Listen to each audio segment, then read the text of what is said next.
Hello, guys and girls, and thank you for tuning in to Week 5 of MPNFL Past Players. We've got a fantastic panel in this week. We've got Juan Merchant, Johnny Hines, and Paul Kennedy, just retired from ABC. So he's stepping up into the world and coming on to our show.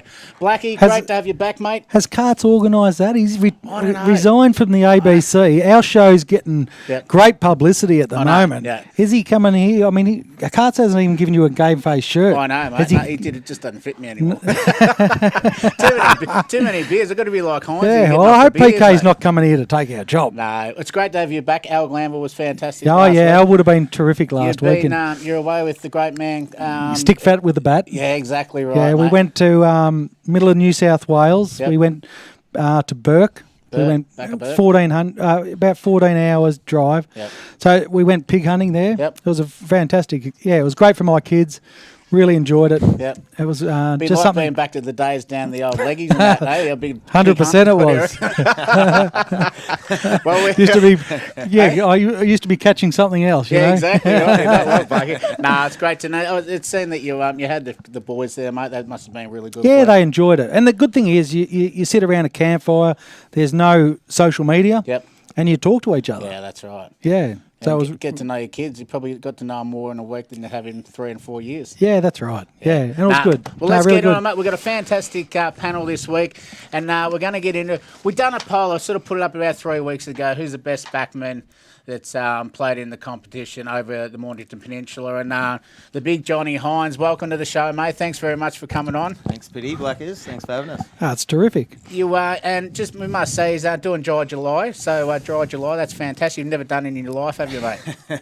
As you were saying earlier, mate, probably the longest period was probably Monday to Wednesday. But, look, probably needed a bit of a kickstart for the health, mate. The weight's sort of ballooning out. But don't worry about twofold, raise a bit of money for cancer, and then also probably from a selfish point of view, just to drop a few kegs and get healthy. Heinzie, you had a wonderful journey. Like, where was Edithvale your junior club? No, I grew up in over in Keysborough. So Parkmore Junior Footy Club was my junior footy club. We had a great side. You had great players through Parkmore. Yeah, really good side. We struggled to. Is that where Johnny Giorgio was there? And Nita and Charles. Not Sean Charles was there. Sean Charles. Yeah, no, great for a small little club. They had really productive AFL players. And, Johnny was and Nita were obviously a few years older than us, but really idolised them and used to love watching their journey, I suppose. We had a really good side, and then moved over to Cheltenham when I was about 14, 15, so I grew up over in Cheltenham. Ended up going EDS for in 2000. My best mate, Joffa Williams. Was that where you met each other? Met each other at school. Yeah, Cheltenham? At Chelt High. Joff was a Mentone grammar boy at that point. Had no idea about girls or anything like that. He was from a boys' school. Well, he had no idea when he got to us in year 10, let me tell you. Had no idea at all. But there was probably more teaching in that first few months for Joffrey in year 10 than there No wonder he's so loyal to you. I don't know whether I taught him right or wrong, though. Jury's still out on that one. But yeah, so Ev Ryder ended up going EDS. He was he was a bit older than us, but he was a champion footballer. He was a good player. One of our idols, growing up. And then Joff sort of followed Ev to EDS. Ev was dating Joff's sister at the time, still married to her, Darian. And wasn't Troy Shannon dating Ev's sister? Back in the day when I was working with her, I think it was. Correct me if I'm wrong, Ev. You can message us in, mate. So that's how we ended up at EDS, basically. I was watching... I used to go watch Joff whenever I could during 99. And I just remember being captivated by the local footy. I hadn't sort of seen... We'd watched Cheltenham a bit and played a few games for Cheltenham seniors, but I hadn't seen anything like, the Mornington Peninsula. Going out to Hampton Park on a Saturday and watching Joffa, and it was a middle of winter and there were 44-gallon drums all around full of fire and... Just the atmosphere just captivated. And they were a good team, weren't they? Gunsight halves and all these blokes. Really good. Really good side. Really good side. Danny Cassette and these blokes. And then obviously the rival between EDS and Mornington. Mick O'Brien was coaching them at the time, I think. Yeah, okay. I didn't know much about. So I knew nothing about the players or anything. It was sort of a real steep learning curve for me. You sort of growing up, you only really know I suppose, the club that you're familiar with, you know. So for us, it was Cheltenham, and then we knew a few players from the SFL and Noble Park and all that type of thing. But certainly coming across, it was really, I was just captivated by the energy and atmosphere of it all, you know. 99, how old were you then? 20. 20? Yeah. When did you go to Carlton, though? After that? I was at Carlton in 99, so 98, 99. And then, right. Got the arse the end of that. And what did you play, four AFL games? Yeah, just a couple in that first year and then none in the second. Yeah. But, and who was your coach there then? Parkin was coaching at the time, but Brits was, I didn't really have a lot to do with him. Wayne Britton was probably the one that I took the most learnings out of. He was coaching reserves. Yeah, and even I know there was that sort of succession plan. They were probably the first to do it, I suppose. And Brits had a lot to do with the senior side as well.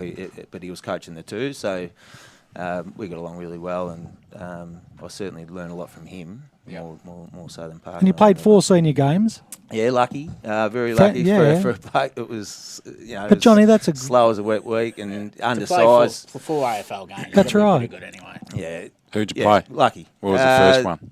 Essendon, Collingwood, Melbourne, and St Kilda.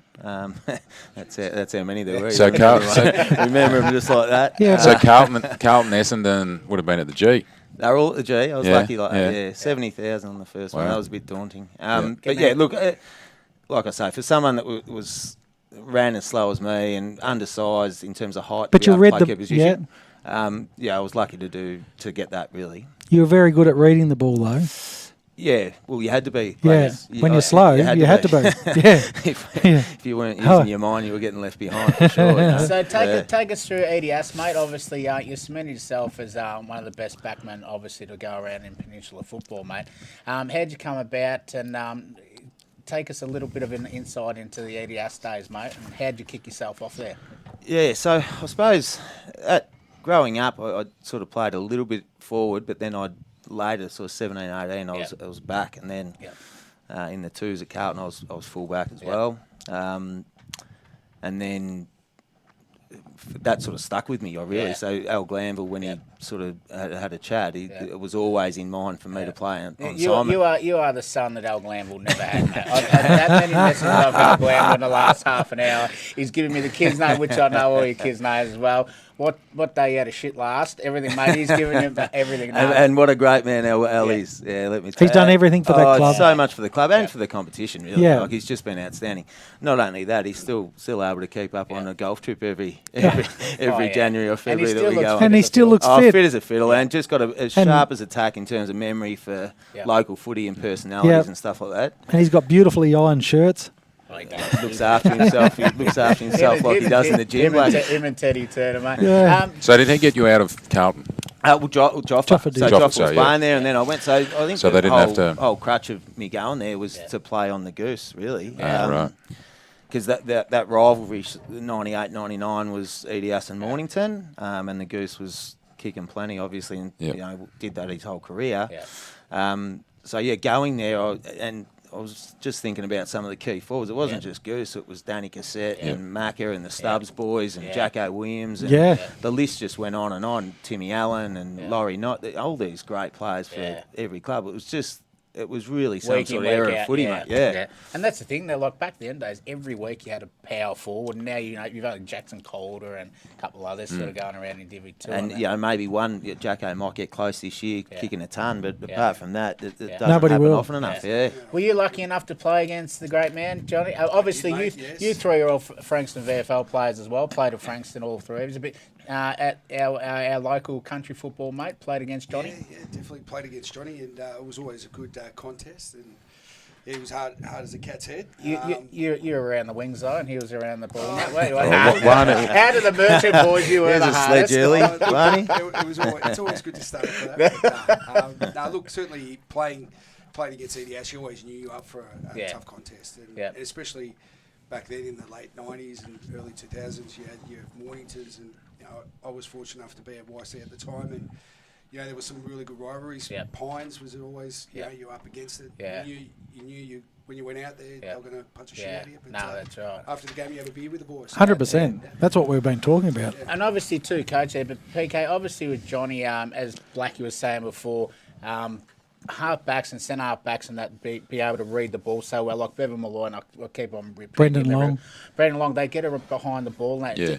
Do you have to coach and, try and make that 2-on-1 against blokes like Hinesy across that half-back, or did you allow just play 6-on-6? No, I think the best backman that I ever coached against is there's not much you can do. Yeah, yep. Particularly someone like Longy. Yep. You'd sort of. I tried You'd plan for him. I tried 5 different ways to execute, to get him out of the play, to spoil it. He just didn't care. So whatever you did didn't matter. I think you're planning us to be around the midfield. Well, the thing about Longy, you never got a conversation out of him. Nah. Yeah, he's a quiet guy. Yeah, there's no I messaged him and asked if he'd like to come. He goes, "Oh yeah, no, I really love watching the show. It's been fantastic. I'll just let the boys do it." Just a superstar. Honestly, unflappable. Yeah. He couldn't do and like anything. you said, PK, you've put 5 different game plans into him. Yeah, you put a young athletic guy on, didn't work. You try everything. But at one stage, when it was too good. He was training once a week. Yep. The other night he was playing squash with a couple of mates. And, the old squash courts. Yeah, Don't see many squash courts around anymore.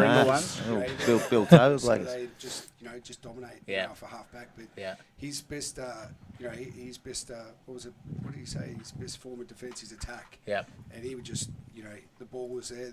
Intercept marks. Well, he did that enough, didn't he? It was ahead of his time, really. Like when you look at the way the game was played, Dower one-on-one. There was none of this team defence or anything like that. Whereas now, every player is just coming off and trying to help their help their teammates out. Pushing up, mate. Look, go and watch Karingo and that, mate. All the forwards are up half, onto the half back. Mate, I'd chafe every week if I could do that, mate. Hey, you were talking about Joffa, Hines. You sent in a cracker of a photo. Tommy, you got that one. Of Hines. Mate, talk us through that, mate. Was that after a mad Monday? That's not real. Hey? Mate, you look all right there. So who's the little fella's got to work. He's got to. He got too much time. Me and Joff are partners at Utopian Building Group. For those of you who don't know, beautiful. Need something built. Maybe you should sponsor it with Sublime. While I'm at work doing the hard yards, you know what he's doing? He's doctoring photos and sending them in the U-Blokes. You look a little. A few people were saying look a little bit like Dan Lonergan there, mate. But obviously, you had a stellar career in the Mornington Peninsula. Now, obviously, you played 4 AFL games, which is fantastic. Not many people get to play AFL, but it's fantastic to have you on. We're going to keep chatting. Hines, you coached Edith Vale as well, didn't you? Yeah, after... So is that when 2000, I went up to Cairns in 01, coached up there, and then come back to EDS in 02.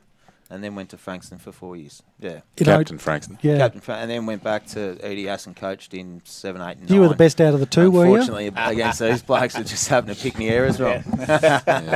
What year did you win the premiership in the reserves at Frankston when they lost the first grand final?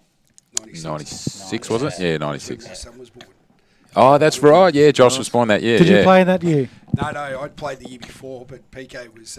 You played in that PK? Yeah, I played in that. Yep. Yeah. I played a few games because you really struggled for injury, and so they went to a few people in the Mornington Peninsula. Oh, right. They got the big guns, did they? Got the big guns. Yeah, wondered why you look familiar. You didn't have to have breakfast, mate. I fed you all day with the bloody kicks, mate. Well, Juan's boy Josh was born, and Juan, what were you, 19? 19, Yeah, born at the same time of year. Yeah, so I remember we were going out and celebrating. Yeah, double letter. Just before, that would have been a big night, Johnny. Before we move on to Juan, mate, the second best merchant besides Emilio, mate, but Trevor Lovett, he was your advocate at Frankston when you should have got 8 or 9 weeks, and you were travelling up to the VFL house, and you decided to pull in for a few beers at the pub beforehand. Enlighten us a bit there, mate. The great Trev Lovett had a great coaching panel at Frankston at the time. Brett Lovett obviously was a star and someone that I highly admire. Under him there was a few, but Trev Lovett was one. And I thought at the time that the Dolphins, they just had the mix right between a VFL setup and local. So they understood local what they needed, I suppose, to keep the players there and to be competitive. And part of that was to make it a bit of that local club feel, whilst at the same time maintaining expectations and all that type of thing. So I thought they had the balance right, and bringing Trev Lovett in, he's a Naval Park boy from way back. But anyway, I only ever got reported once in my career, and I was coming back from a knee. I was coaching the twos, and I played. I shouldn't have played anyway, but I accidentally got a bloke accidentally got a bloke. And I ended up going to the tribunal, and Trev goes, "Yeah, I'll be your advocate, no worries." And I'm going, "We can talk shit." Yeah, oh yeah. You not believe. I go, a bit like the selling real estate, mate. Just sell ice to the Eskimos. Exactly. But I thought, well, if ever I'm going to have a bloke to represent me, it's going to be Trev Lovett, you know. So we're making our way into in the AFL house on a Monday or a Tuesday. He goes, "Geez, we're running a bit early." So we stopped in the Wicker, the Elstonwick pub, and had a few ales on the way in. Just about half a dozen pots in, we go and rip.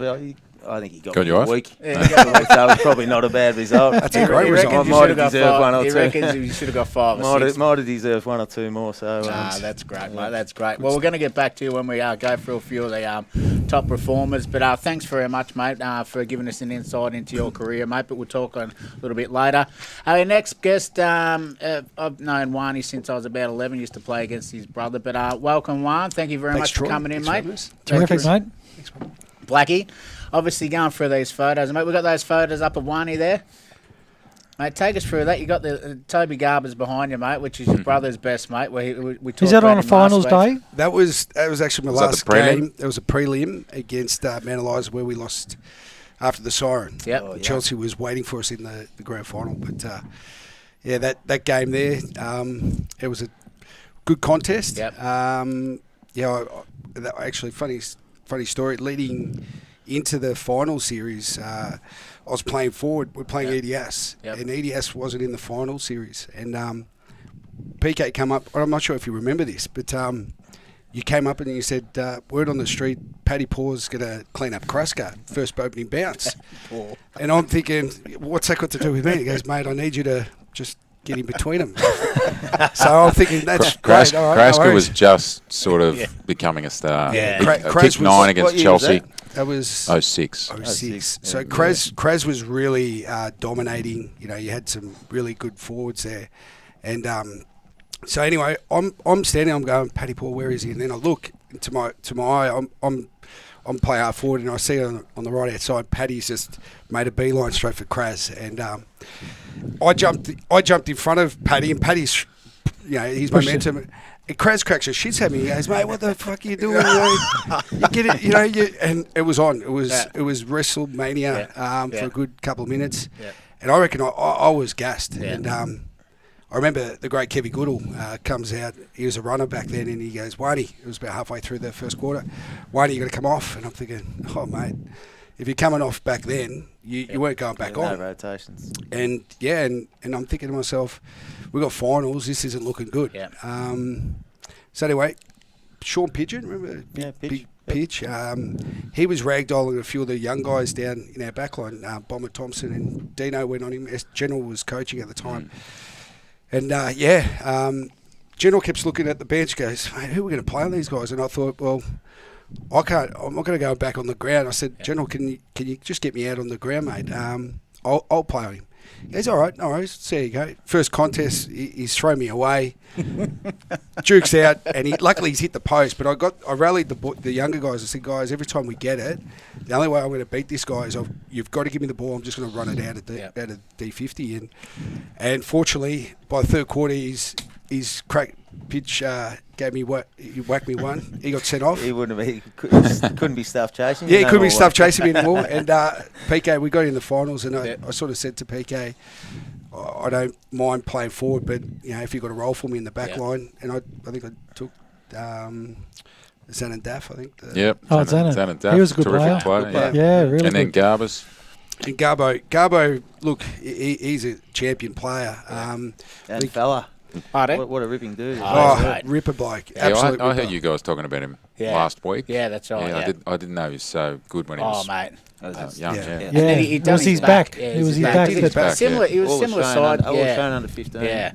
Oh, really? Yeah. So, like, even I think the game that we played at Mount Eliza only 3 weeks before the finals, he kicked 10. And we knew we had to stop him. And I thought, Garbo having... knowing that he's not the greatest runner, even though, mind you, he did run a marathon. I'm not sure if he did a marathon. Yeah. He didn't leave his lounge room. He didn't go for a run. He just ran. He just on a bike.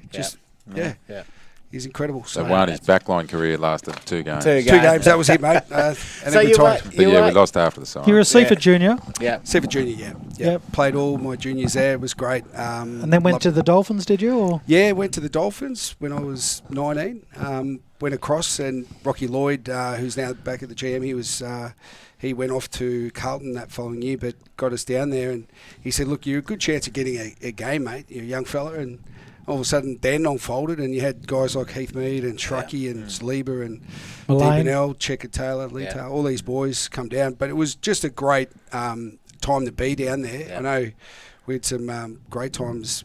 I didn't get to play in the ones, but Josh Kendall, had a lot to do with him. But Greggy Lambert was fantastic for Who's a Mount Eliza man, isn't he? He was, Yep. One of the best blokes. One of the greatest guys going around, loves his golf. His son Mick. So is Josh the reason you went to YC after being a Seaford junior? Yeah, after leaving. Well, part of the reason why I went back to YC was my brothers, we all went to John Paul College. Yes, yeah. And the majority of the boys that were at John Paul went to YC. And we were, so my younger brothers were at YC at the time. And so I went back when I went back there, So Josh was coaching. I tried to get there back in 96, and Rick Lewis was the advocate for Seaford. And Coey, it was the only time I ever saw John Coburn lose at the tribunal. Really? He got upheld, but I knew Rick Lewis was on the way out. Coey took his spot as the AFL advocate. So I reckon he did well. So if we get that photo up of YC, you're lucky enough to obviously play with, was that Jamie in that photo as well with you, mate? Yeah, with Jim, yeah. Jimmy was pretty handy, Millsy, I think. Yeah, bloody hard. There's some fantastic players in there. Damien Hardstone, Peter Freeman. That Berringer there in the front. Baz, Phoebe, Joey. Good team. Yeah, it was a good team. What year was that, do you know? I think that was 98. The year it was so Freezer must have just come back from Frankston. Yeah, from Frankston. So the year before they won the flag, and they were going to YC was interesting. The guys like Joey and Phoebe, they just would get you to come. Like even though you were an outsider, they welcome you in and really make you feel at home. Yep. And that was really pleasing. I know from experience, it's when you're not sure if you got clicks in sometimes clubs. Yep. But they were very big on just making sure you come together. And it was a good time down there. Oh, that's good. Obviously, when you obviously moved on from YC, you had a stint at Hastings, mate? Yeah, went to Hastings. So what got you down there? Coin, yeah. A bit of coin. Actually, I got a sweetheart deal. They gave me a job as well. So life-changing, wasn't it? Selling houses? So I got the job as well. Yeah, so no, it was good. But Lee Carpenter, Lee was a coach back then. And it was a good side. You had Guy Stringer, Kirchie had just come off winning the League BNF. You had Aaron Holder, Davy James. Davy James was a gun. Yeah, the Stubbs Remember boys. Davy James? Did you ever play? Strawberry Blonde, Yeah. He was. Davy James probably goes under the radar a bit.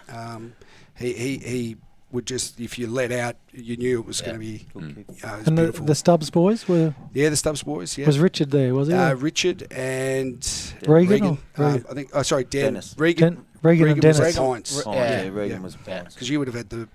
Well, he was another one. Yeah. So they were just, you couldn't move them. But no, we that year they'd lost against. The year before Hastings got beat by Mornington, and then the following year, me and Jamie went down to Hastings, and it was good fun. But we just lacked that depth. And the guys at Hastings were just fantastic. They were, they do a lot in the community. So I think, is it Westpark or I'm not sure. Yeah. Westpark. One of the guys there who was a president, Brunner Ford's dad, I forget his name. He was a principal at the local school, but he would bring all the kids down and feed them, after training and even before training, get them involved. So it was. So that job turned into what you do now.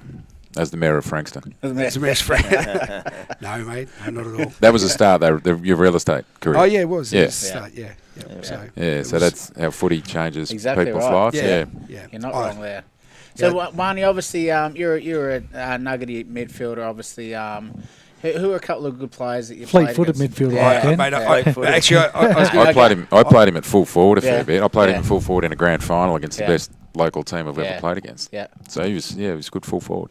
It was good to play. I didn't mind playing. I didn't have the tank to play in the midfield. That was my biggest problem. I was lazy. Yeah. But enjoyed playing. Probably similar size to Bevan as well. You could get Bevan one out in the forward, and he's going to have these covered 50-50 on a 50-50 ball. So which is obviously good. Now you're a fantastic player, mate. I remember watching you. Growing up, mate, and obviously having a few beers when we were 12 and 13. You're about 15 and 16.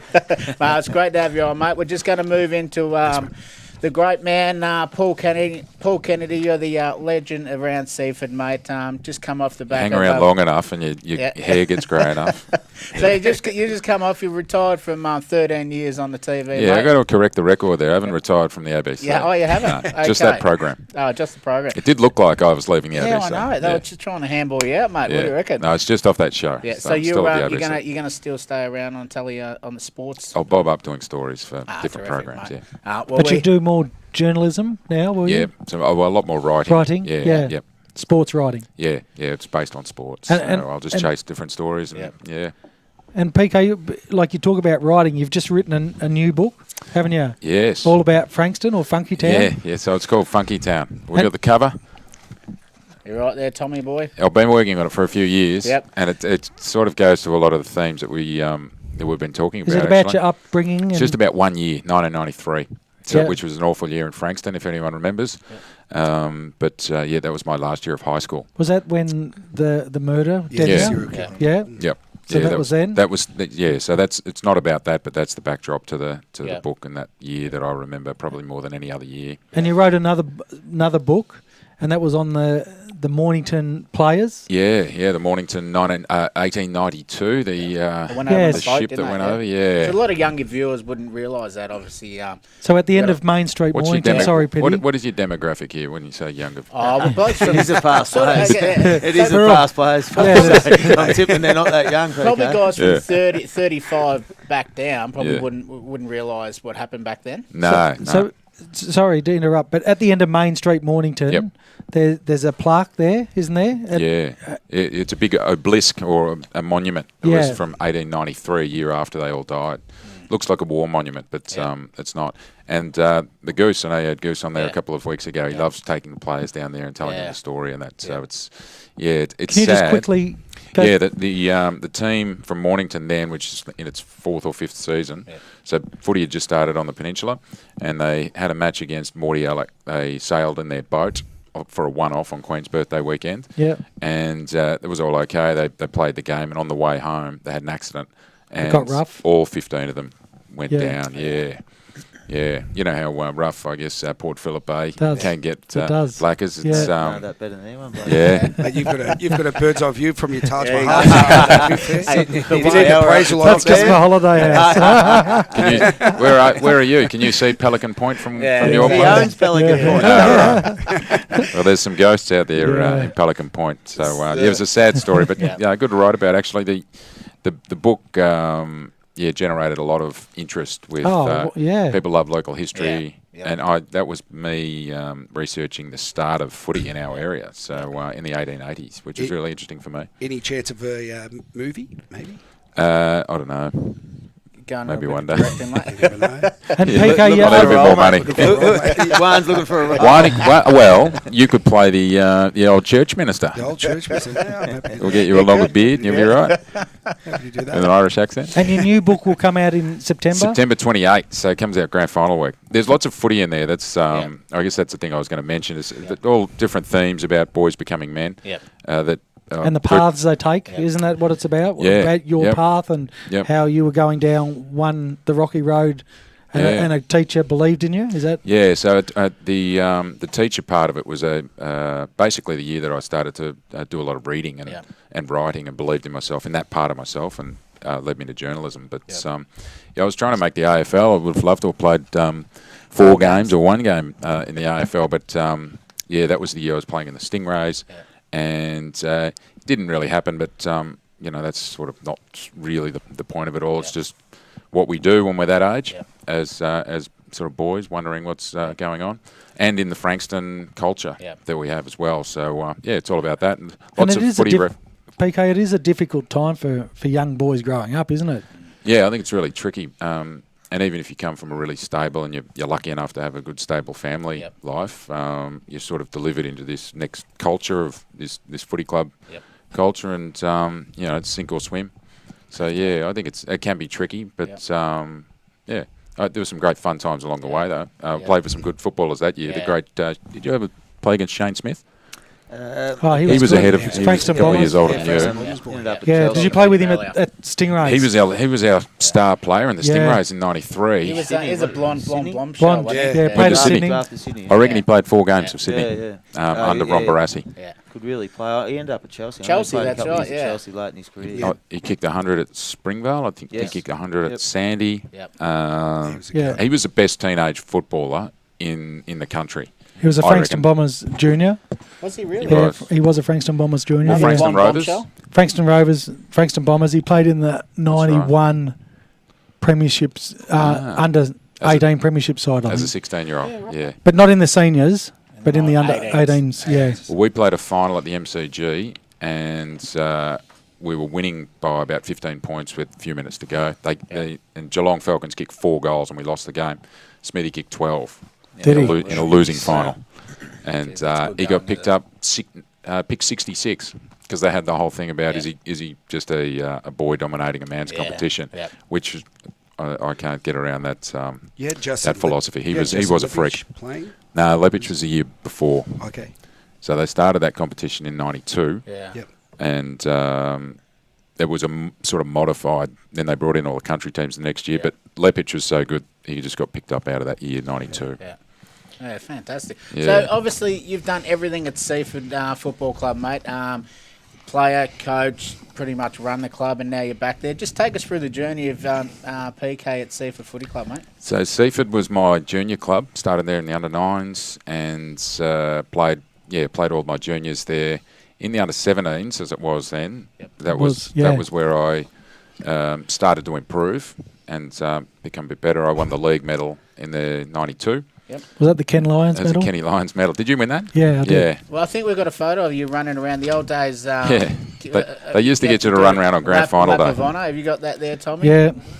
Fantastic. So this is me running next to Darren Godkin, who won the reserves league medal there for. And he's still around the club. He's still there helping out the under-19s. Been a great servant of the club, hasn't he? Yeah, there he is, and the old woolen jumpers, which. You've got a bit of size on there for fair head of hair. I was lifting. I got some hair tablets, mate. How dark's that hair? Have a look at the thickness of it.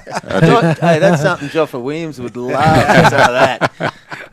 So what you? By the way, you're crazy to go with a. What was that? 94 was it? 92. 92. Why would you go with a long sleeve jumper when they used to cut them in so tightly there? So that was 92, and Peter Geddes ran the lap with us because he won the medal for Edithvale. Yeah, I forget who was in. Do you guys know who was in the granny in '92? Would it have been Pines and YC or one of those? 92. Sort of about their era. Hastings were in that, maybe. Yeah. I should remember, but I can't. So Simon Powell. Yeah. Could have been. Yeah. So from that team, I played Stingrays the next year. I ended up getting on a supplementary list with Fitzroy the year after. At the Junction Oval? No, we were training at Lakeside Oval. Yeah. Yeah, and the facilities were no better than what local clubs got now.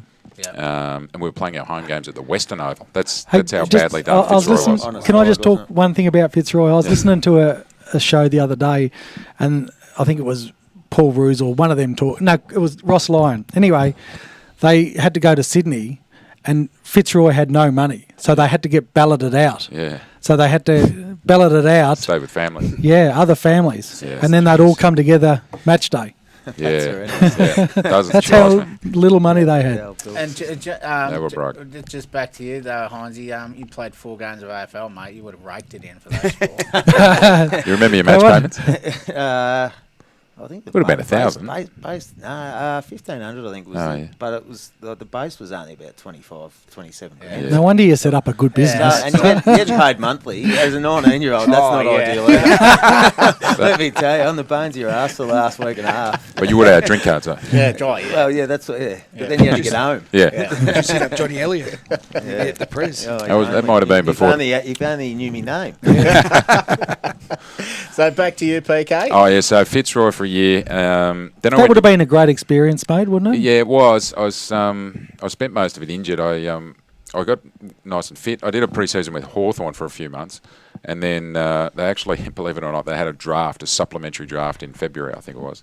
So I went to Fitzroy. I was nice and fit, but I had a stress fracture in my foot, so I missed the first half of the year. Just looking back, felt like I was in the gym and in the running in the pool for most of that year.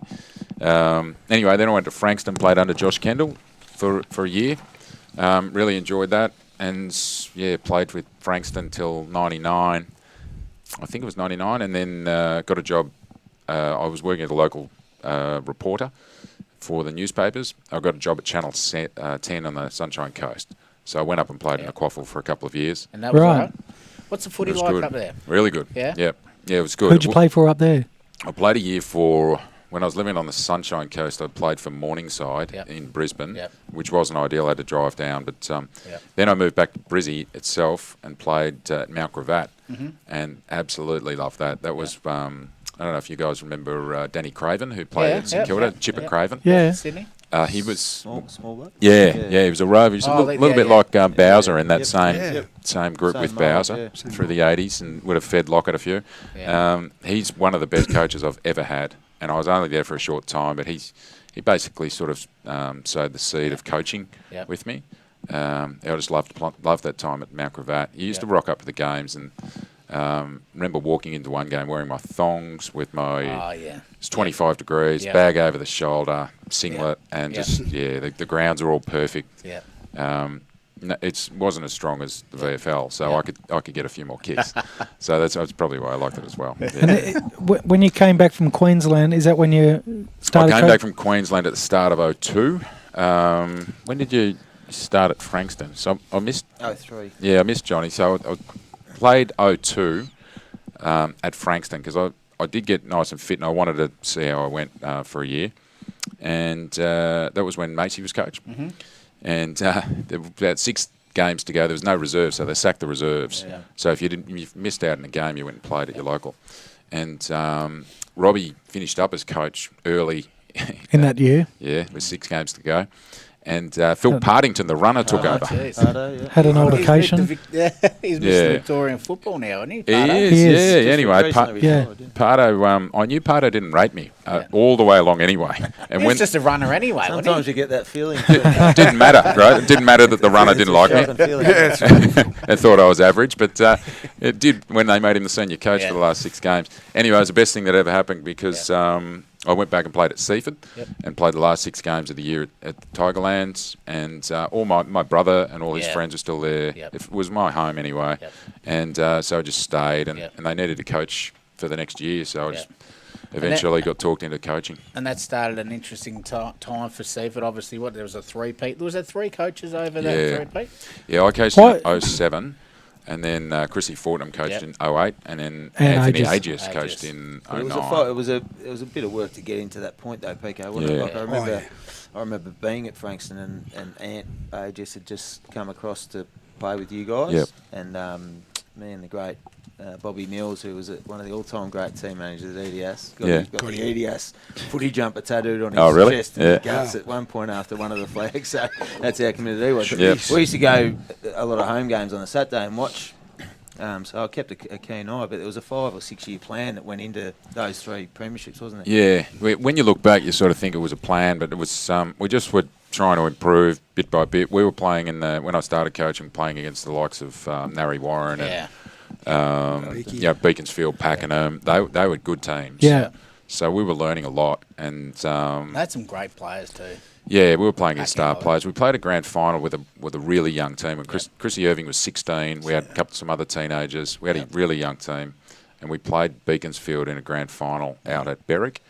And that Beaconsfield team was phenomenal.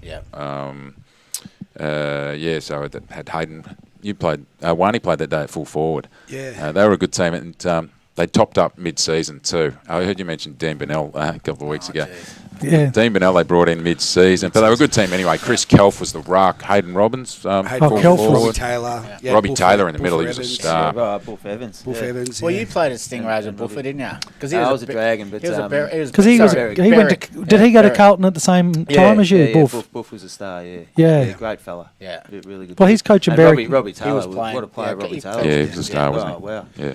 Tough as nails. Yeah. So when we came up 2 years later, people sort of forget they had promotion relegation, but Beaconsfield and Pakenham were pretty powerful clubs. They didn't want to go up. Yeah. So Pakenham won it the first year. We finished third. Next year we made the grand final against Beaky. They didn't want to go up. So I wrote a letter to the MPNFL and said, "Take us. We want to go up."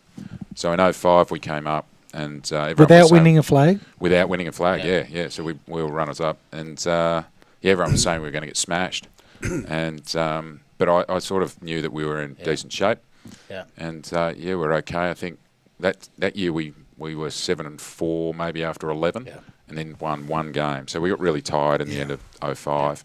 There was a turning point at EDS actually. We had a good win over EDS, and I remember Simon McAvoy, the local reporter, saying that must be the best win you've ever had.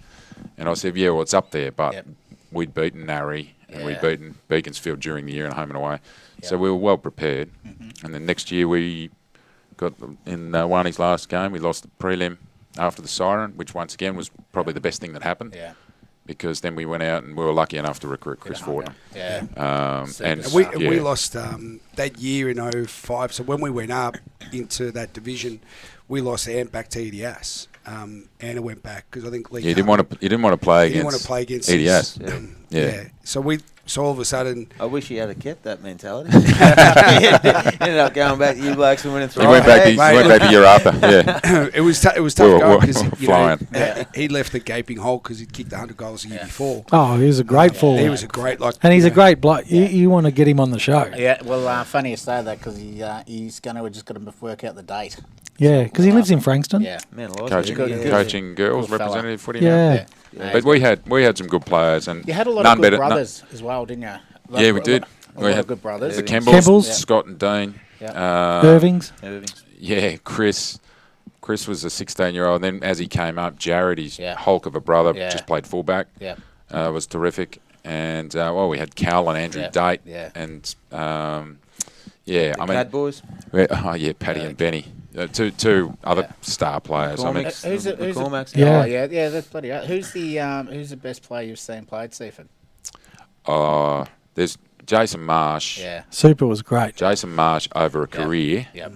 I didn't see the best of or that much of Shane Foley because he came back while I was in Queensland. People at Sandringham reckon he's the best Sandringham player they've ever seen, Shane Foley. Yeah. But there's a photo of him. Yes, coming up. We'll get to that. But there's Benny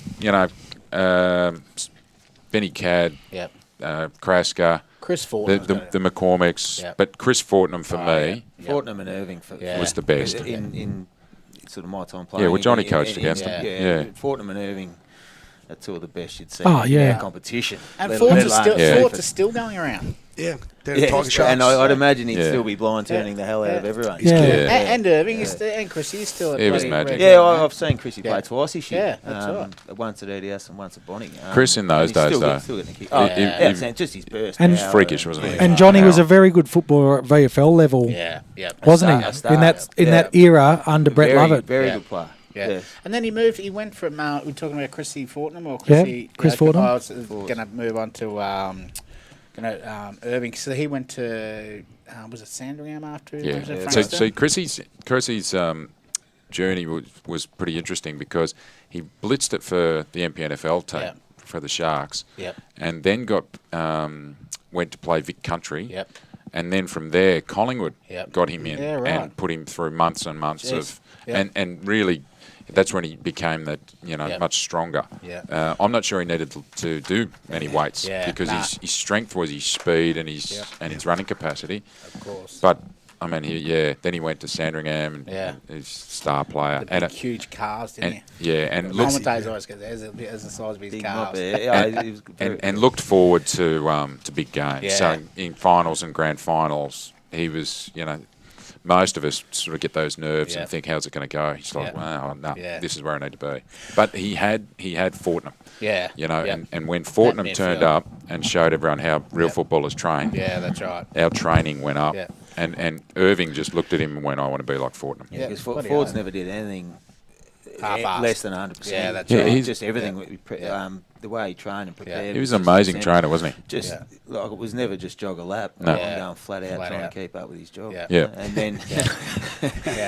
then, he played like that as well. It was never just get around the back and get a loose kick. It was if I'm going to do this, I'm getting through the middle and I'm bursting away from anyone before they've had a chance to. Speaking of running laps, it was the old days when it was running around and we didn't have the signs and sponsors around us. As soon as the sponsors come, I used to do half laps. You used to jump over and just hang away for the next person to come around one. You had a plethora of great players, but we're talking about in the last couple of weeks how guys just come in, just drive and just go, I want to have a game for your club. Like Mornington, they had Murray Peel, and you had one of... only for 150 too. Oh, no, yeah, exactly. Oh, yeah. I heard about that. You had a guy, was a fantastic guy on and off the ground in Big Donny Epper, mate. And we've got a few pictures up here, but just enlighten us a little bit, PK, on Donny Epper. Obviously, his life was taken he was short. Amazing.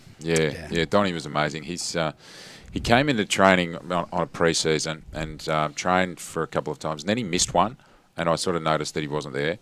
And I didn't know anything about him. He wasn't a priority for us or anything like that on our recruiting. But then I rang him up and said, where were you the other night? And he said, I'm trying maybe going to Berwick, because he was with his mate Johnny McNamara. I don't know if you guys remember Johnny McNamara, star VFL player. And I thought, well, if he's getting around with Johnny McNamara, maybe he's a better player than I thought. And at that stage, I just thought of him as another player. Yeah. But so we talked him into playing, and then he just changed the whole football club completely. He brought in his Samoan warmth. Did that bring the group tighter? Yeah. Because we had a couple of Maori guys that come in the group as well, and the group was a lot tighter. Well, you went from sort of shaking hands with your teammates. I was looking around. Yeah. I'd just be sitting there, and Donny would be, he'd be giving Paddy Cat a big cuddle, and that was infectious through the whole team. And he was amazing. He was like this big light that had just walked into our club. Yeah. He was huge. He was a big boy. Yeah, he was good. Was crazy too. Yeah. I remember watching the first sort of handful of games he played, and then by the time we got to Frankston Park a couple of years later, it was just all over us. Yeah, he had a great vertical leap. He told me early on, I know my rugby players. Yeah. And he told me that he was related to a rugby player from what they used to call West Samoa, and played 3 Rugby World Cups. So he was genetically gifted. Yeah. His pedigree was He was basketball. He was a basketball background. So he had beautiful touch, soft hands. Yep. Within a couple of years, he played in the interleague. He got the player of the tournament when we went. I coached the interleague down in Sale, and then on the bus, he'd sort of sidled up to me and he goes, "Oh, PK, I know you." I know you just gave me the medal because you like me and all that stuff. Oh, really? And I said, I didn't vote, mate. They gave it to you because you're a gun. Yeah, and, that's how humble he was. And the other duo we had Donny Epper, but the guy that never gets talked about, we had Ollie Tran. Ollie Tran was super, and just as good a bloke as Donny Epper. Yeah, right. Guy brought a lot of love to the club. Yeah. So we had Donny in the ruck, Ollie down full forward. Yeah. Just for anyone that doesn't know, he died. He died. Which was short. So Donny died a couple of years after that as a very young man, and got hit by a train while he was jogging, and he had his headphones in and didn't see the other train coming, and just rocked our worlds. And that's another aspect of coaching and obviously running a football club as well, the impact that does around a playing group and the out of club as well. So obviously you needed to pull the whole club together as well, being a coach as well, trying to coach. Well, Kevin Goodall was really big there. He's from Moorabbin Cabinets. He owns his own business. He employed Donny, and he employed half the team, basically. In a sort of, they were a big family.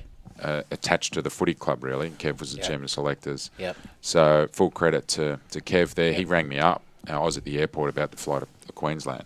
I have to try not to cry when I speak about Donnie all the time, but still. Yep. But Kev rang me up. He said, we've lost Donnie.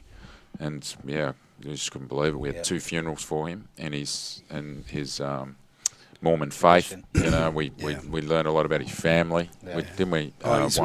His mum's faith. I mean, you know, she was so positive and so, you know, their faith is so strong. They know that he's in heaven, and they know that they're going to see him again. So there was a lot of people that weren't like. I mean, footy clubs are a lot like big family. churches, big families, you know. Yep. And you know, I remember Big Jack Underwood. He was like, man, I can't believe the way she has spoken. I'd be so heartbroken, but they were just honouring Donnie and just really, just amazing, like just so much grace.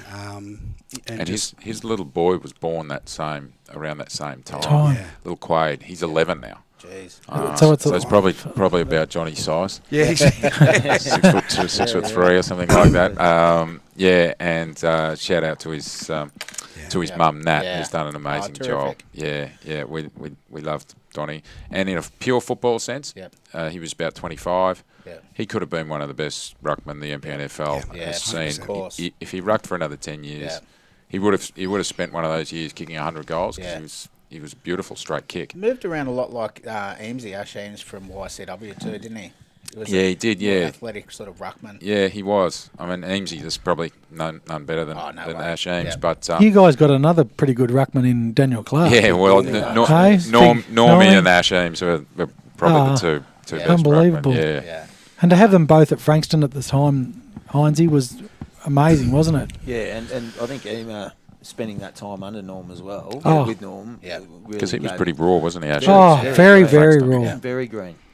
Really, and that's why he was able to play so late. There was just so much time left in him. I think he sort of got the Springvale and the VFA, late, early 20s maybe, if I'm wrong. He was from Swan Hill. I think he was Ovens and Murray up he was that way, but another man of faith. And was he? I didn't know that. And then he was doing strongmans. Yeah, he was pulling trucks. Pulling trucks and hauling boulders and all that sort of thing. Getting ready for all these premiership cups. Yeah. Actually, and to carry all his teammates. Yeah. Which he did many times. Yeah. I think the one time Bugsy, when they knew the three-peat with Seif, the Tigers, they were unstoppable, and they knew with Donnie and Norm, they were the key, integral. Bugsy actually always talks about how he went shopping for Eamesy and went and grabbed him and just said, look, we need you. And Coe said, this is as much as you can go to. And Bugsy said, it's the only time he didn't listen to just went and grabbed him. And Coe's still paying back for in it. Spain. I think the club, that's why they haven't got a scoreboard out there. That's why he was doing those strongman comps to carry his bag full of coin on the way. You're not wrong there. We move on to our next segment. Obviously, guys, it's great having a chat, but you guys are going to talk more through these. A few top performers. Their page is going fantastic as well. On a weekend, a few guys get on the beers and say a few things, but we like to keep it all in good stead. So any negative stuff, let's just try and cut it out, or I'll block you anyway. What are they saying that's negative? There's a lot of stuff. Everyone trying to get into Strop, and if anyone sees Strop on the street, you knock them out anyway. So. You keep kissing. No, but we'll move into the first top performers. We've got the cute man, Blackie, next to me there, mate. Talk us through those photos. And hair hasn't changed much. No. Exactly. Was it taken last week, this photo? Yeah, it was. It looks like I think it's Photoshop. You've been Botoxing. Look at these crow feet. Have not changed a bit. No, I don't reckon I have. Hinesy, So this was back, when was it, 2006? Colin McVeigh. He went through EDS, didn't he? Highly talented. Come to EDS for a year. Could you coach him? Come to EDS for a year, was it only a year, did he? Because he just kicked a lot of goals. Highly talented. Just Hastings boy. Could do anything, really. Kick long goals, take big marks. Was it his application? A little bit. He was just very young. From when we had him, he was just very young and didn't sort of have the experience and know-how as what some of the older blokes did. But he went on to get hopes. I was disappointed when he went back to Hastings. I mean, good luck to Hastings. And he was, I think he was he was still travelling from back at Hastings, and there was a bit of he had some work trouble at the time as well. He had a few jobs in between, and he went on to become a life member of Hastings Footy Club. And he's a very good player, and he's up playing at Robinvale or someone like that now. Well, he had that build that it doesn't surprise me he'd still be playing. He's so wiry. That's right. Who was the other kid? And Jay Parker, he's a Somerville kid. Okay. I don't think he never kicked on. No, not all at all. Actually, Cole McVeigh, there was another young guy at Hastings. Well, there was two.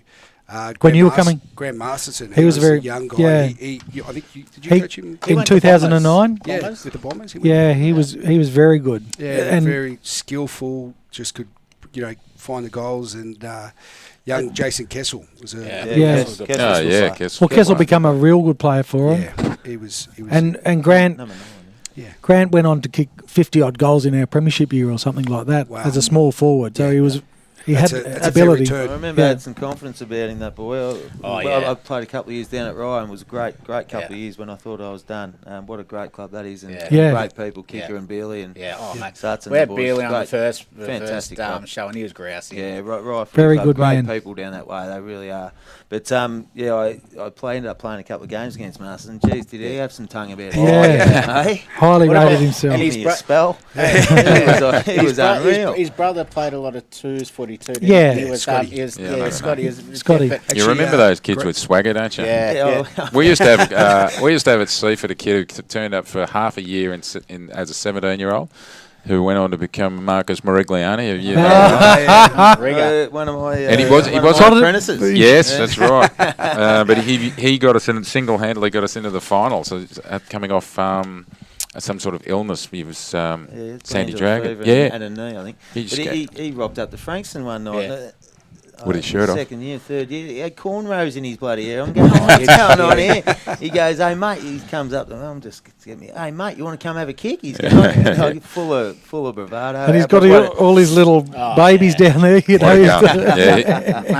If you look that good, you can do whatever you want. And he could play. Yeah. One thing, he had a bit of development to do when he first got to Franks and Blackers, didn't he? Yeah. But obviously ended up on Essendon's list and playing a handful of games with them in that during the saga and whatnot. But and Johnny, while we've got one of the loveliest blokes you ever met, so polite, full of energy, and always up and about, always had a smile on his face. And the other guy then, when we were at Frankston, was Tory Dixon. Now, Tory Dixon went on to become a premiership player at Western Bulldogs, but he couldn't get a game in that era, and he was a development player in the twos, wasn't he?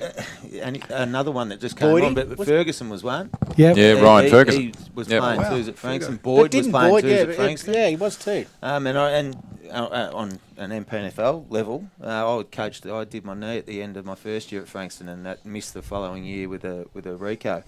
So I coached the twos that year, and early in the year, I couldn't get a game for Byron Barrick. Oh, yeah. For the first 3 or 4 weeks of the year, I couldn't give him a game. How much of an idiot am I? Like he's gone on to be one, and will be one of the best ever. As he gets on, he'll be rated as highly as anyone in terms of one of the all-time great players. You should see the way he coaches his under-9s. Oh, really? Oh, mate, he's got presses. He's got everything going down pat. It's incredible for the under-9 side. Like he's an hour and a half session, and it's. I think YC had a succession plan for Byron to take over, but I think he just liked to do too many shoeys and that. And he's sort of a man's man. Like that was probably still does. No gullet. Yeah, just straight as fast as it come out of the glass. Yeah, he loves it. Him and Bevan always have the chug off. Yeah, well, there's another one. It's whoever could get it out of the glass. But Bev just wouldn't pay for it. Because Byron. He probably should have stayed at Frankston because he was just getting to the point where he's becoming a really good VFL player on the halfback flank. Was he team of the year, I think, 1 year? Yeah, not far off. He just must have wanted it. Yeah. You wanted to play local? Done a fair bit of time there by that stage. He was a freak. Yeah. Again, just cross that halfback. Still. Like you've had Longy and all that, and then you've got. He's Brendan Long. He's without doubt. Like He started. And talk about haircuts. If you want to do how many haircuts he's had, you can go from. You're going the Byron Barry now, mate. He's gone the wine merchant.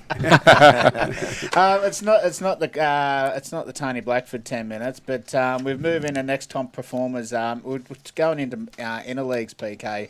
Obviously, we've got a plethora of good players here. They used didn't play in the league because usually boys were played in too good playing VFL. But under 17s team here, Blackie, and there's some great names in this team, mate. Yeah, Shane Foley's there. Oh, yeah. If you bring it up, Shane Foley there. Hey, Black, Go on, Tommy, I was trying to work out which one you were in that coloured photo. Is that you? I'm in the short hair. Yeah, that's because back in the early days, Hines. No, that's not it. That's me with the moustache, Hines. Yeah. Good old Thunder Wilson, Errol Wilson. It's not that one. That's it's Johnny younger Hunter, one. is it? Yeah, right there, Tom. Yeah. Second from right in the middle row. Is Yeah, that's right it. In Is that that- photo? is that- Next to the Aboriginal boy. Is that Johnny Craig Farns? O'Brien There who we played go. for Sydney Swans? Yeah, so that's Craig O'Brien there. Yeah. Played for Sydney. Brendan Moore. Mooring, Yeah. He played for Essendon. That is Aaron Wilson. Aaron Ezra Wilson. Yeah. Jimmy Thunder. Hang on. Mark Huswaite. Hang on, Yeah. so Mark Huswaite up the back there. Tony Taranta. Blackie, the viewers can't see who you're pointing at. So, Oh. so Maury's in the... Maury's next to the bloke in the tie. How long have you been doing this, Yeah, Blake? so Maury's obviously next to the guy in the tie. No, that's Kenny Lyons. That's Kenny Lyons. Kenny the Lyons. skipper, The the great skipper Kenny there, Lyons. the skipper Brent Brandoff. Yeah, he went over to WA and became a copper yeah. over there. Did he? Jimmy's son, Yeah, brother. Alan. So we were talking about Andy Wiscombe, which is the last one on the right-hand side. He went on and played AFL footy for Richmond. What year was that? Really? That was 87 or 86. 86, I think it was. We were talking about Shane Foley in the room earlier. He was a gun, wasn't he, Shane Foley? Yeah, he was a Real good ripper. player. Foley, Damien Hibbert. Yeah. Those are the guys that I looked up to when I was a young kid in Seaford, and of course, the Harvey brothers and Rob Well, Harvey. we had Rowan Gazzold on the other day, and he talked about that side. Yeah. And they all talked about Foley and Hibbert, and there was one other, and then they said the boy that will make it is the Harvey kid. Harvey, Yeah. yeah. Well, I think the story goes that Damien Hibbert was a star He was player, great. champion. Yeah, I'm think surprised. He's not in that photo? I think he Hibbert, won the don't league think he medal is. the year that Rob Harvey won the club Best league affair. medal. Yeah, so Is that Adrian Mack in that? Yeah, team, Adrian that's Mack. right? Yeah. Old Smeagol. Yeah. He'll come on. and Craig talk about O'Brien. himself. Yep. Johnny Farnsworth. oh, there you go. That's good. Oh, there you go. There's Dean Bowman. Danny Bowman, that's a good Hastings guy. Some good names there. That's some quality. You're not wrong. Ezra Wilson would be pumped to be in that company. Oh, yeah. I remember. What him. does he do with himself now? Oh, I don't know. I bump into him occasionally in the Seaford rooms. Yeah. Yeah, he's an old Seaford boy. Yeah. Yeah. So that's a great under. Stayed at my house one night, I think. Oh, really? Yeah. That's a another story. great under 17s team. Obviously, we've taken out that. I will go through that. Take up that senior team there, mate. Blackie might be able to help us with them because it's past more sort of. Can you name any of those players? Billy Clayton, first on right. the Billy right. Clayton, He's my yep. first coach. Steve Osborne. Yep. So was that Steve Jackson? Stella? The next one? Yeah, you'd have to help me out here. I reckon that's Johnny Hunter in the middle there. Yeah. Ian Boswell? Yep. Boz is in there. Yeah. Everyone talks about Ian Boswell, how good he was. But Jeez, he was tough. Yeah. Oh, I'd love to get watching- him. I'd love to get him on the show. Bozza was the king of Seaford. Yeah. Oh, that's great. That's we used to Greggy have Lambert, who they you were used to talking have about. at Seaford, I'm not sure if you remember, Blackers, they had the night series. Remember that? Oh, Yeah. I remember And that. the, and the night games, and it was fantastic. And I remember one time there was a game between Mount Eliza and Seaford, and Gwynny and Bozza it was like two Had bulls, bulls. bang, Yeah, right. going head to head. And it was down the Seaford Road end, and man, the crowd was just on fire. It was just like, yes. Hey, Yeah. PK, Back where the trees used to hang over the Oh. boundary line. and when the you ball would hit the kicked tree. it, the ball would hit it and drop down. Yep. I actually went there and watched Seaford and Mornington the other day, and it's mate, as a Seaford person, Good you must facility. love Yeah. what has Yeah, been it's- created. I know it's taken 3 years or so, but it looks fantastic. Yeah, it's taken a while, but it just looks great. Yeah, and the last two home games, Mornington and Langy, been like big reunions, not just for the footy club, but for the entire suburb. Yeah. Like, Yeah. just people that I hadn't seen for years. Of course. And thankfully, we've been touched up in both of those games. But Yep. I walked up into the social rooms against Mornington, Yep. and saw a couple of the old heads there, and I said, "Oh, sorry, we're not playing our best out there." Yeah. They said they didn't know the score. They didn't even know there was a game Yeah, on. no, So it's that's just right. this big Yeah. reunion every week. Because so. you're obviously, correct me if I'm wrong, are you like director of coaching down there now at Seaford? Oh, I think they call me football manager. Football but manager? Yep. Yeah, it's not really a title that I sort of Yep. use. I'm just Yep. helping out behind the scenes. My Yep. brother coaches the 19s. Yep. And Steve does? Steve's coaching the under-19s. Has he got a son in it? He's got two boys in that team. And you got 3 boys? My 3 boys will come up and play at Seaford at some stage. Yeah. So we just want to be involved and help out. And your middle one, he won the league medal for best on ground in the interleague. Is that right? 13s, yeah. All 3 of them like to have a crack, which is great. Yeah, they're all good. Jack did really well in the 15s in the league. Hines' kid Cooper, he plays in the under-15s at Bonnie's a champion. Is he only is he the oldest? Young Coop's the younger one. Yeah. Coops has been the best player of his age group since he was 8 years old, since we used to watch him in the under-9s. Flynn's doing good things at Bonnie under-19s and under Pecco. Under Pecco, and young Coops had a good interleague carnival. Yeah, that's a couple of terrific. goals. He's a gun.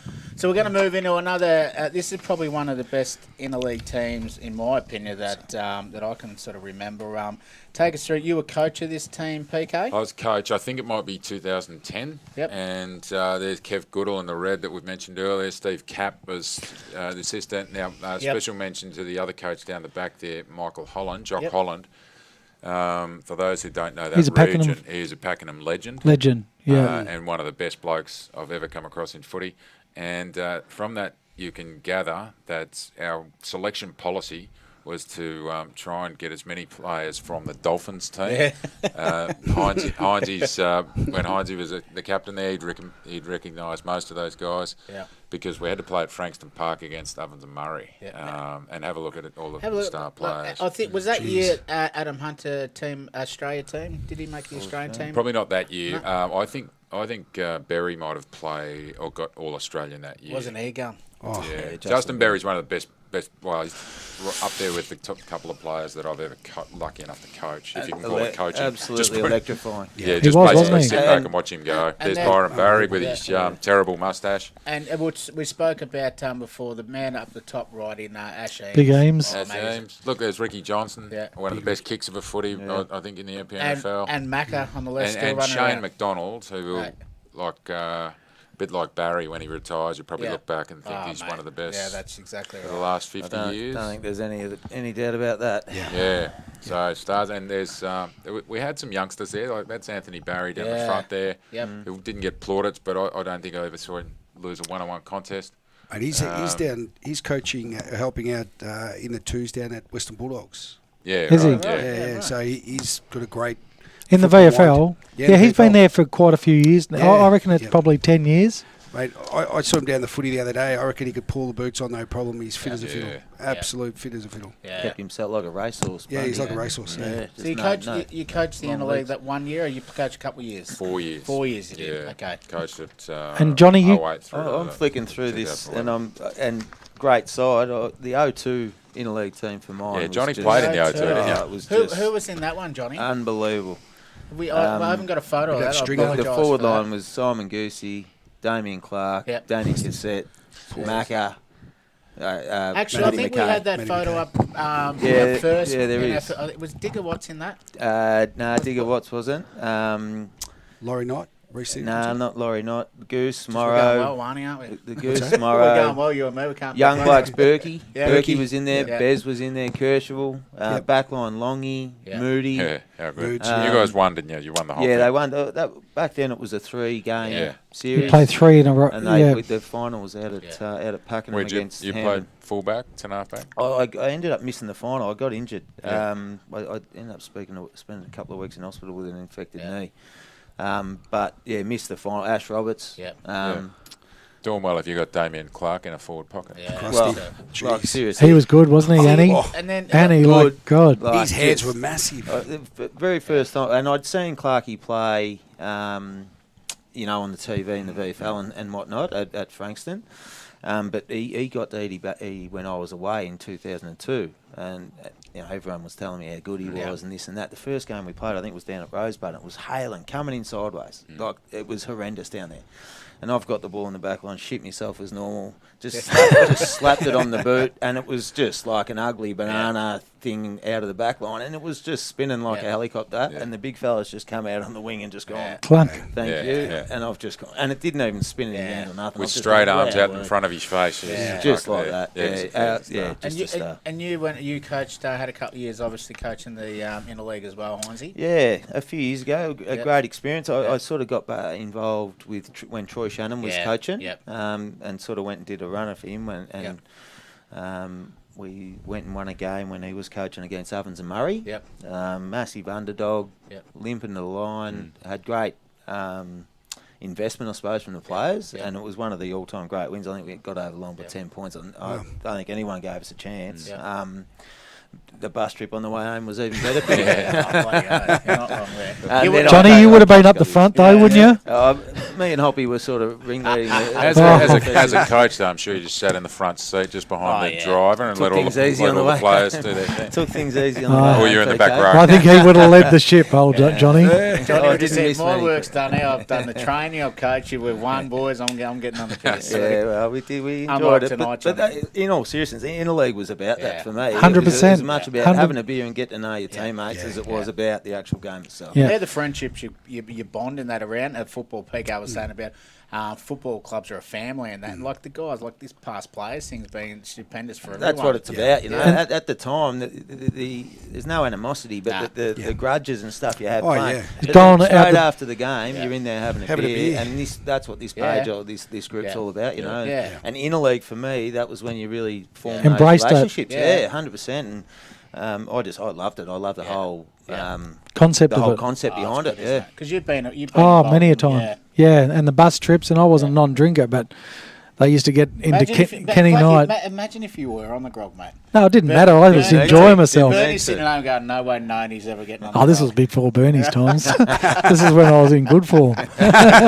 So, Wani, we're just going to go around the group, mate. Obviously, you played. You're a journeyman. You've been at 3 clubs. Who's? I know everyone's going to go, there's so many, but who's the one player that you play with and you go, he's the out-and-out star? Geez, that's a real tough question. You can do 3. Do 3, okay. At YC, of course, Longy. He was an out-and-out star. At Seaford, I'd have to say Super. I played with him when I was 17 to when he was... he changed and he watches his programs. He does. He loves it. He's Queensland. We were chatting on about 3 weeks ago. I asked him to come on and didn't know that he was in Queensland. But we probably will ring him in. But g'day to Super down up in Queensland, mate. Thanks for watching, mate. He gets on there and he loves it. They wanted him to come back for the Seaford team of the century, which is yet to be announced. But probably no spoilers to say that he might sneak in. I'd say Byron Barry. I'd say he's right up there as well. Good Kringle kid. Always all good pedigree comes from Kringle and then goes over to the dark side, mate. Why didn't he go back to play Kringle then? There's a little bit of success over there, mate. And we had Berkey, so we had a star. Yeah, that's true. Yeah. Still going, isn't he, Berkey? Yes. He's near on 400. So. Jeez. Which is and I don't think he's played a reserves game ever. So I think there's 4 players at Kringle that played over 150 that have never played reserves games. So he wouldn't. Fantastic. No, he would never. Johnny, obviously you've had played on a few fair forwards, mate. Who's the best one that you go? Obviously you played on Goose and you played on the Stubbses and all that. But who's without doubt the Goose was. You had good days with him though, didn't you? Where you were able to. Battles. Yeah, some good battles. You kept him. I said to him when I asked the same, I said who was the best back, and he goes, Hines, he was grouse, but I kicked 4-5 on him. Yes. Goose, you watching this thing? In the 2000 granny, I think he got one with about a minute to go. Right. There's actually, I wanted to bring it up too. There's a book out there called Local Rights, and they're talking about these stories and things like that. Paul Duffy, I think his name was, and he brought a book out in 2000. The chapter is called Cooking the Goose. And it's on the So this Paul Duffy spent the year going around to all local leagues and doing a write-up. It might have been on a club or a specific player or an error or whatever, and it was just a great toilet book, really. It's take it in there and read a chapter as you go, and it was just sensational reading. But the one chapter with Cooking the Goose was on the 2000 grand final. A really interesting read and a lot of laughs for us. But the Goose. So you kept it to 1 goal. grand final. Yeah, actually, the boys at we had a 2000 reunion. Just to indulge a little bit, Black. Yeah, that's what it's about. We had a 2000 reunion a few weeks back. We didn't get the opportunity, obviously, last year with COVID and whatnot. But there was a game at Edie in 2000, and the under-19s used to run a first goal comp. Yep. And so the senior players had put their $10 out, and I pulled my own name out. I'm playing on the goose. Oh, fuck, here we go. There's a funny story about that. Didn't you say to the boys, can you take it out of my match payments? I haven't got $10. Give me a spell. So I pulled my own name out, and I thought, oh, bugger this, I might as well go for a trot. And sure enough, I got down and kicked the first goal. And went back to the boys. How did that happen? Don't know. Just snuck mark it inside 50 or outside you bombed it from outside? No, I got into about... I couldn't kick very far, PK, so I'm sure it was in 40. But just on the run, I just thought, I'll bugger this. We had such a good midfield. O'Brien, Sam Peary, they were a gun side as well, don't get me wrong, but we just had, and Kane Batsloff in the ruck, what a player he was. Kane was very underrated. He was he was on Essendon's list as well. Good to see for Karam Highboy. Yeah. And I know Sheeds was trying mad to get him to commit, and he just wouldn't commit. But a highly skillful player and made everything look easy. So it was easy. I just thought, bugger it, I'll go for a little trot and see what happens. But I was lucky to get on the end of it that day, Blackers. That's pretty sure Rastus might not have been too happy if things had gone pear-shaped. I might have copped the clip. So how does Hines turn in? Who was the best? He would have given half to it. Just weaseled that in. But the goose was... But like I say, when I first got to the comp, it was just every week. It was relentless every week. Timmy Allen and that. Timmy Allen and and... Jacko Williams. Jacko Williams. Jacko Williams was... Guy Stringer and that. What a player. Cocky Hay, and was Cocky Hay playing? Not there, a little bit later. Jeez, he was a good player, Cocky. But, just outstanding forwards everywhere, really. It was just such a competitive... era. Who's the best player you play with at 80? Oh, Ash Roberts is my go-to. And a good sort of. Oh, just the way he played, and just as brave as Fitchy been home right now, going, you prick.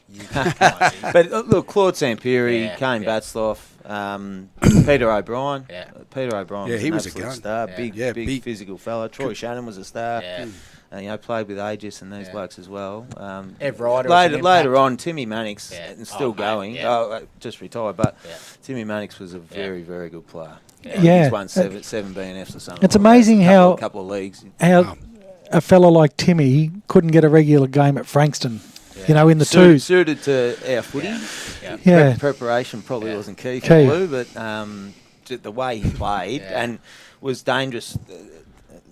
Bit unassuming in the way he disposed of the footy and stuff. Wasn't the neatest, but look, he was just outstanding one-on-one. Good decision maker, though, wasn't he? Great decision maker, outstanding one, and he was quite quick. People underestimated because he was running. He had long dreadlocks and stuff like that. He was actually quite quick. He was like a Chrissy Irving. And he was a dirty little bugger too. Blue? Yeah. I know he whacked his brother last week. Oh, did he? Steve's still playing? His brother's still playing? Steve's still captain at EDS. Right, he was still going well. Always a player we had to worry about. Yeah. So on you, PK, mate, obviously just well. Before you finish, just in case Johnny didn't quite do enough service to Paul Daffy. Local Rights was 2001, and it is one of the best sports books you'll ever read. It's a great read. Like it's Local Rights, is it? Local Rights, and I was just reading the other day. He's got another one called the Totem Poles of Oyen United. And it's just as good, but it's the same type of thing. So anyone that wants to read about local footy, Paul Daffy's the man. might even see if Cartsy can put it up on the up on our page in the next week or two. That'd be good, If you can track down Local Road, it might be a rare book now. That's how. Wow. That's how I know special we it was. did have a copy. I know, and Troy Shannon was quoted quite heavily throughout it. Just a real funny read. Great. And it was really interesting reading up on a lot of the other competitions around country Victoria, and the stars that you might have heard about along the way. It was a great read. Oh, that's good. And again, PK, obviously, you played in your let's not worry about the VFL or up at at Queensland, just in at Seaford, mate. Who you played against? I'd go back even further to my junior days, just because I mentioned him earlier. But Shane Smith he was a freak, and I played against him in the juniors. I know that's sort of, it's just kids' footy, but still footy. When I look back at all the players I played against him with. Shane Smith was a freak, but Brendan Moore you had on was a star player. He was the best player at Frankston, I thought. But at Seaford, I probably couldn't go past Fortnum. For a guy that just transforms, the way that we sort of. He helped grow the club, didn't he? Yeah. Well, he came to us in 2007. And so we won the next 3 flags, played the next 4 grand finals. And Paddy Cadd and Kane Taylor came along as well. I spoke about the other great recruits. Marshy's got to be up there for longevity. He was still brilliant at 36, 37. They didn't call him Superman for nothing. That's right. So, and all the others, they were all top players, but probably Fords. Yeah, Fords. I haven't actually asked you this, Blackers. You played since 1945 or something like that, mate.